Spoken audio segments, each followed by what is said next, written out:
Ang daming nagre-request na mabigyan natin ng review ang pinakabagong Honda Winner X150 2024 version. Finally, ngayong araw ay nagtagpo na kami, kaya wag na nating patagalin. Gaano nga ba kaganda ang underbone motorcycle na ito? Yan ang ating aalamin ngayon. Tara!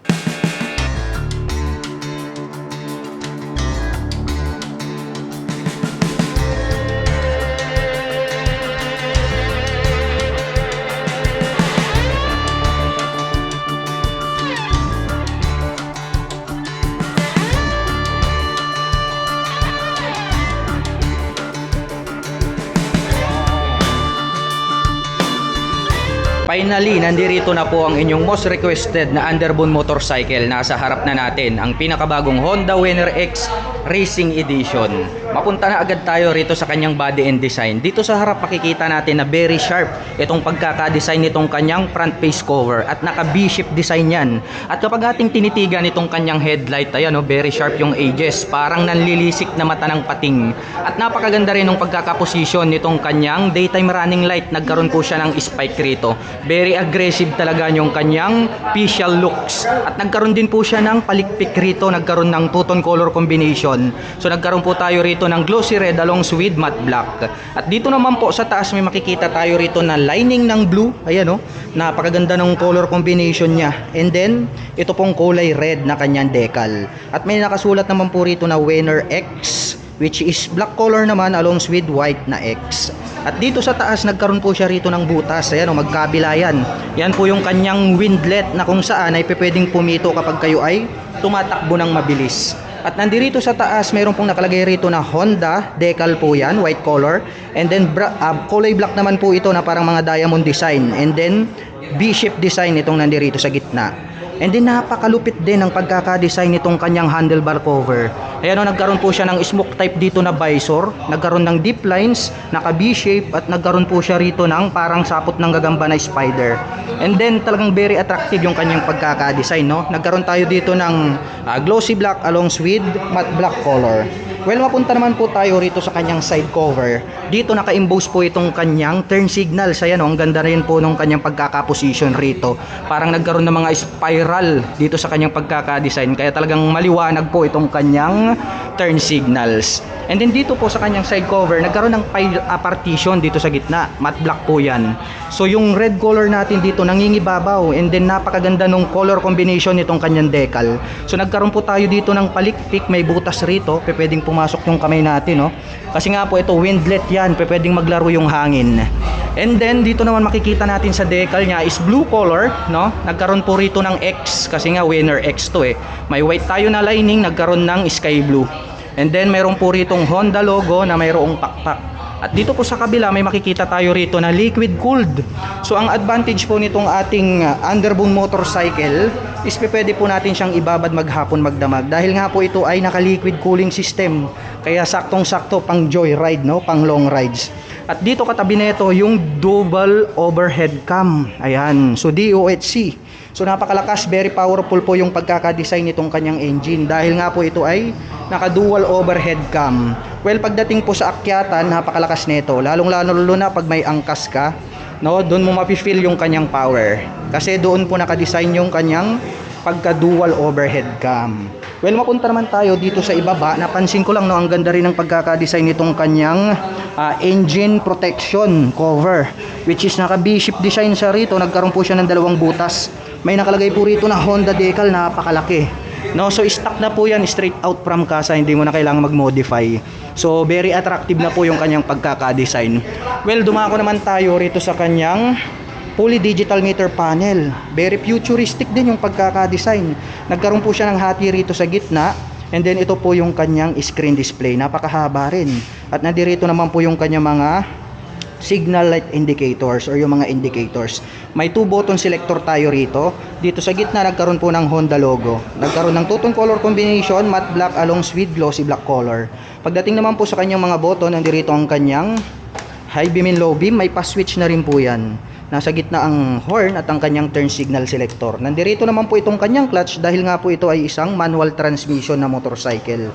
Sa kabila, nandirito naman yung kanyang electric starter at ang kanyang front brake. Well, napakamaskulado rin ang pagkakadesign nitong kanyang gitnang cover, no? So nagkaroon po siya rito ng 3-tone color combination. May matte black, may glossy black, and then mayroon po tayong red color. And then syempre, nakatulong pa sa pagiging attractive itong pagkakadesign nitong kanyang mga decals. Well, nagkaroon siya ng palikpik rito, parang hasang ng pating. Nagkaroon din ng butas rito. Well, mapunta naman tayo rito sa kanyang ignition. Keyless na to mga KLM. Ayan, oh. Mayroon po tayo ritong bottom knob selector. At the same time, included na rin po rito yung kanyang seat opener. Kaya very advanced na yan. So, ang kagandahan naman yan, effortless na yung ating pagte-turn on and off ng ating underbone motorcycle dahil nga po ito ay naka-keyless na. Pa-remote ka na lang para nanonood ng television. Well, dito naman po sa kabila makikita natin nagkaroon po siya rito ng USB charging port. Ayan. So para dun sa mga nagtatanong, ito pong kanilang racing edition, meron po siyang USB charging port. Well, ang advantage naman nito pagdating dun sa mga kababayan natin na mahilig mag long rides or ginagamit po pang delivery, di ba? Pwede. So, nothing to worry about kapag nalobat po yung inyong mga mobile phone dahil pwede nyo pong i-recharge anytime. So, yun po yung advantage nitong mayroong USB charging port. Well, dumako naman tayo rito sa harapan. Napakaganda, napakatulis din ng pagkakadesign nitong kanyang front fender. So, glossy red dito sa harap. Nagkaroon ng extension dito na matte black rito sa likod. And then, may nakalagay po rito na ABS. So, ang advantage naman po nito is mayroon na po siyang anti-lock braking system. Well, pagdating naman po sa mga sudden stop, pag atin pong pinihit itong ating front brake, hindi po maglalak itong ating preno sa harap. So, hindi po mag-i-skid yung ating gulong at hindi magwawabol ang ating manobela. So, mapre-prevent po natin na madisgrasya gamit ang ABS dahil nga po yan ay nakakapagbigay ng smooth na braking power. Well, pagdating naman po sa kanyang front suspension, ito po ay equipped with ayan, oh, traditional telescopic fork. Matte black po yung ginamit nila rito. At napakaganda rin ang pagkakadesign nitong kanyang Flowers single rotor disc brake along with single pot caliper na gold color. Ayan, oh, Nissin brand. At ganun din, very attractive din po itong kanyang mags na Y-type design which is gold color naman po siya. At pagdating naman po sa mga sukat ng gulong, ito po ay mayroong 90 by 80-17. At ang kanya naman pong stock tires is pang city riding condition. So tamang-tama pang racing, no? Well, mapunta naman tayo dito sa pagkakadesign nitong kanyang engine. Yun, no? Ang ganda na rin. So batay po sa Honda, ito po ay design ng CBR. So talagang malakas po yung engine power nitong ating Honda Winner X150. Well, dito sa baba, dito natin makikita itong kanyang shifter. Yun, no? So mayroon po itong 6-speed manual transmission. At ang kagandahan po nitong ating Honda Winner X ay equipped na rin po siya ng assist in sleeper clutch. Well, pagdating po sa downshifting, effortless na rin. So mas lalong pinabilis yung ating gear process. So yun ang pinakamagandang features dito sa ating Honda Winner X150. At dito naman po sa ibaba makikita natin itong pillion step para sa ating rider. So mayroon po siya ritong rubber cover along with aluminum na kanyang brace. At ganun din po rito, very attractive, oh. So chrome color naman po yung kanilang ginamit. So ganun din po rito, napakahaba nitong kanyang chain protector dito. So matulis din yung pagkaka-design. Well, ganun din dito sa baba, nandirito itong kanyang side stand.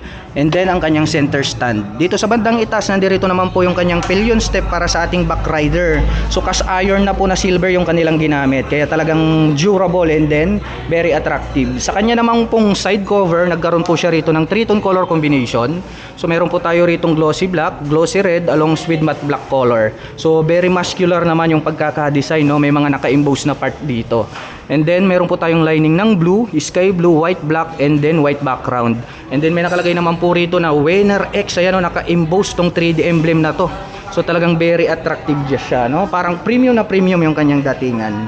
Well, pagdating naman po rito sa likuran, napakaganda rin ang pagkaka-design nitong kanyang swing arm, no? Square type, very durable. Yung tip is silver. Dumako naman tayo rito sa itaas. Yan, no? Parang sungay ng kambing itong kanyang integrated na grab bar. So matte black naman yung color. Dito po sa gitna, mayroon pong Honda rito na white color na decal. Matulis din po yung pagkaka-design nitong kanyang cover dito po sa ibaba, sa itaas. Well, silipin naman natin itong kanyang tail light. Ayan, no? Napakaganda rin, no? Medyo may kaliitan, no? Para po siyang shovel, alam nyo yung pala. Yun po, ganun po yung pagkaka-design. Well, maganda rin. At dito naman po sa kaliwa at kanan, naka-emboss po itong kanyang turn signal. So, iwasan na lang po natin na maisagi ito sa mga matitigas na bagay kasi maaari po siyang mabali. Well, other than that, ang kagandahan niyan is LED type na po yung kanyang ginagamit. Kaya talagang very visible at mas maliwanag. Itong naka-emboss na part na to, pag ating sinilip, meron na po siya ritong plate light. Ayan, no? So, very visible naman yung ating plate pagdating ng gabi. May added reflector light sa gitna.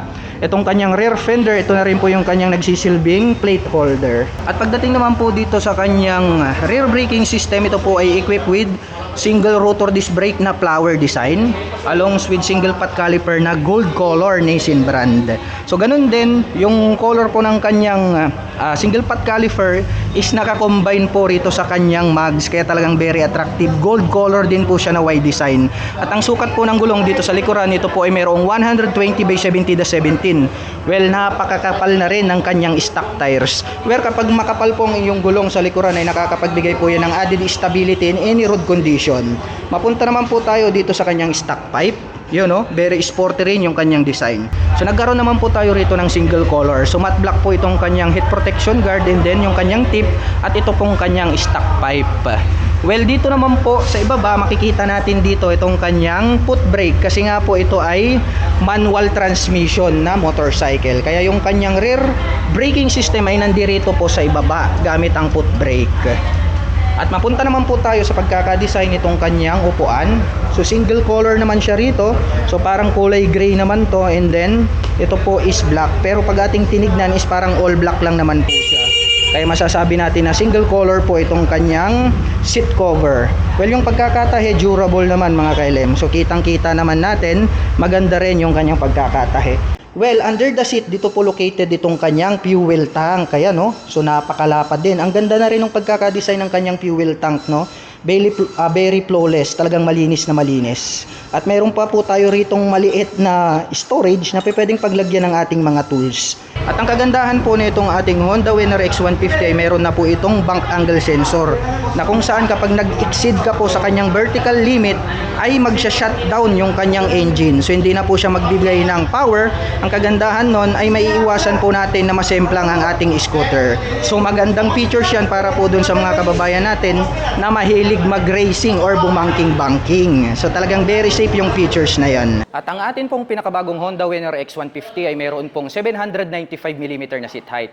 Ngayon naman ay susubukan nating sakyan para malaman natin kung gaano nga ba ito kataas. Anyway, my height is just around 5'6". Kitang-kita naman dyan sa ating camera, lapat na lapat yung ating foot below the ground. Kaya masasabi ko na talagang very comfortable to para sa tulad ko na 5'6" in height.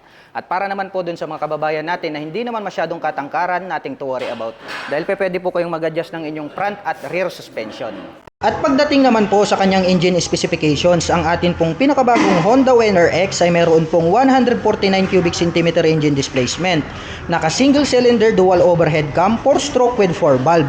At nakakapag-provide naman po ito ng maximum power na 11.5 kW at 9,000 RPM. Habang nakakapagbigay naman po ito ng maximum torque na 13.5 Nm at 7,000 RPM. At mayroon naman po itong fuel consumption na 52.3 km per liter.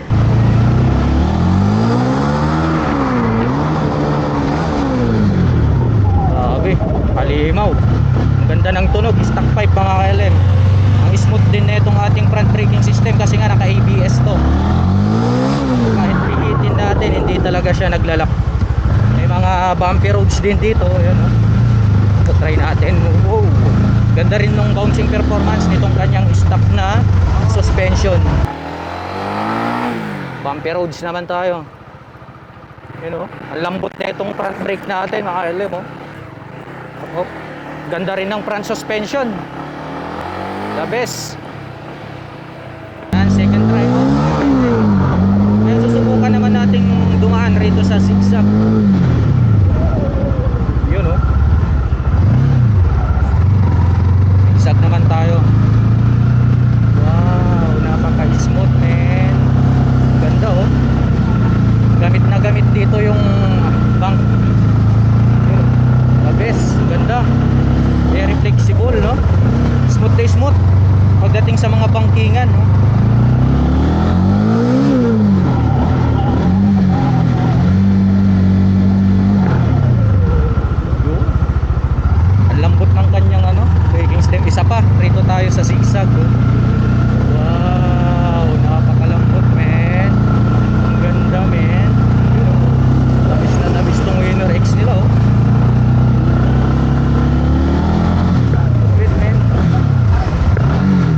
ang bigat po ng motorsiklong ito ay mayroon pong 122 kilograms. At ang presyo po ng ating pinakabagong Honda Winner X150 Racing Edition ay nagkakahalaga po ng 131,900 pesos. At para naman po sa mga kababayan natin na nakapanood ng video na ito at interesadong maglabas ng pinakabagong Honda Winner X150, ay maaari nyo po silang puntahan at bisitahin dito po sa Honda Wing Calasiao, Pangasinan. At ito po ang kanilang contact number na maaari nyong tawagan para po sa lahat ng inyong mga inquiries. At para naman po sa mga kababayan natin na nais magpunta rito, ang kanila pong operation time is starting 8:30 AM until 5:30 PM from Monday to Saturday.